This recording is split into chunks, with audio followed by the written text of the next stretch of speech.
Hi everyone, welcome back to my channel biotalk. ये हमारी biology 500 most important MCQ series है जहां हम बायोलॉजी से रिलेटेड कुछ प्रीवियस ईयर क्वेश्चन को रिवाइज करते हैं। ये हमारा पार्ट 29 है। अगर आपने अभी तक हमारे बाकी पार्ट्स नहीं देखे हैं तो आप चैनल की प्लेलिस्ट पे जाके उनको चेक कर सकते हैं। बायोलॉजी से रिलेटेड इस सीरीज़ में हम जो क्वेश्चन रिवाइज कर रहे हैं, प्रैक्टिस कर रहे हैं, ये हमारे आने वाले टेट एग्ज़ाम, टीजीटी एग्ज़ाम और पीजीटी एग्ज़ाम के लिए काफ़ी ज़्यादा इम्पॉर्टेंट है। आई होप कि आपको ये जो सीरीज़ है काफ़ी हेल्पफुल लगेगी। अगर आपको ये जो सीरीज़ है ये हेल्पफुल लगती है then do like, share and subscribe. आप चाहे तो वीडियो के एंड में अपना स्कोर भी हमें शेयर कर सकते हो, जिससे आपको ये पता चल सके कि आपको अभी कितनी तैयारी करनी बाकी है और अभी तक कितनी तैयारी आपने की है। So let's get start with the video. So हमारा फर्स्ट क्वेश्चन है, the genetically modified brinjal in India has been developed for. Genetically modified जो ब्रिंजल की वैरायटी है इंडिया में वो किसके लिए डेवलप की गई थी? इसको हम बीटी ब्रिंजल भी बोलते हैं। ऑप्शन है हमारे पास ड्रॉथ रेजिस्टेंस के लिए, इंसेक्ट रेजिस्टेंस के लिए, enhancing shelf life, enhancing mineral. तो जो BT brinjal variety genetically modified की गई थी इंडिया में वो किसके लिए की गई थी? Option number B, that is insect resistance के लिए बनाई गई थी। नेक्स्ट क्वेश्चन है, the covering of lungs is called as. जो लंग्स की कवरिंग है उसको क्या कहते हैं? ऑप्शन है ट्रेकिया, प्लूरा, नेफ्रॉन और नन ऑफ दीज। तो जो लंग्स की कवरिंग है उसको हम बोलते हैं pleura. Option number B is the correct answer. Next question है, which one is the most important role of micro organism for the wellbeing of human. Human के वेलबींग के लिए माइक्रो ऑर्गेनिज्म का एक मोस्ट इम्पॉर्टेंट रोल इनमें से कौन सा है? ऑप्शंस है sewage treatment, production of methane, production of sulphur dioxide और conversion of milk into curd. तो राइट ऑप्शन हमारे पास आ जाता है sewage treatment. Sewage treatment micro organism का एक इम्पॉर्टेंट रोल है जो कि ह्यूमन के वेलबींग के लिए काफ़ी ज़्यादा इम्पॉर्टेंट है। नेक्स्ट क्वेश्चन है, the residual left after methane production from cattle Dang is. जो मीथेन प्रोडक्शन के बाद कैटल डंग से जो मीथेन प्रोडक्शन की जाती है उसका जो लेफ्ट ओवर होता है रेजिडुअल, उसका क्या करते हैं?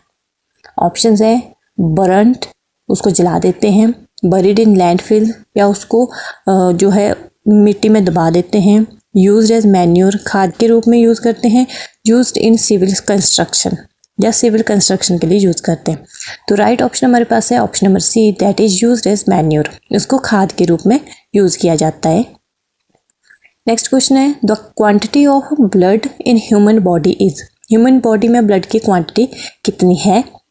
ऑप्शन है 2 to 3 litres, 0 to 1 litre, 10 to 11 litres और 5 to 6 लीटर। तो राइट ऑप्शन हमारे पास आ जाता है option number D, that is 5 to 6 litre. Human body में ब्लड की क्वांटिटी कितनी होती है? 5 to 6 litre. Option number D is the correct answer. Next question है, which part of the brain controls the heart. Brain का कौन सा part है जो कि हार्ट को कंट्रोल करता है?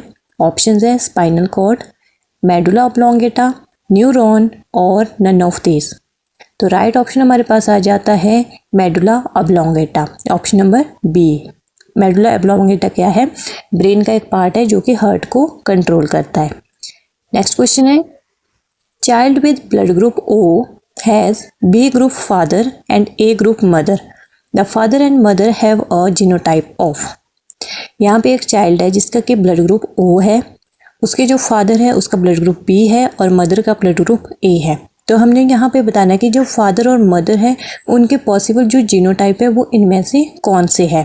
ऑप्शन नंबर ए है आई और आई ए है, या फिर आई और आई है, I into B, I A into B. तो राइट ऑप्शन हमारे पास आ जाता है option number B, that is I. ये हमारे पास मदर का ब्लड ग्रुप हो जाएगा और आई ये हमारे पास फादर का ब्लड ग्रुप हो जाएगा। तभी तो इन दोनों के ब्लड ग्रुप से क्या बनेगा? ओ ब्लड ग्रुप बनेगा, जब सिंपल एक मदर से आई आएगा और फादर से भी आई आएगा। इससे क्या बनेगा? ब्लड ग्रुप ओ बनेगा। बाकी में ये सारी पॉसिबिलिटी नहीं होती है। तो यहाँ पे हमारे पास करेक्ट आंसर क्या आ जाता है? Option number B. Next question है, to increase production in sugar cane, they are spread with. Sugar के प्रोडक्शन शुगर केन में इंक्रीज करने के लिए उनको किससे स्प्रे किया जाता है? ऑप्शंस है IAA that is indole acetic acid, cytokinin, gibberellin और इथाइलिन। तो राइट ऑप्शन हमारे पास आ जाता है option number C that is gibberellin. Sugar cane में अगर शुगर के प्रोडक्शन को इंक्रीज करना हो तो उनको जिब्रेलिन की स्प्रे की जाती है। Option number C is the correct answer. Next question है, one of the following is not a common disorder associated with digestive system.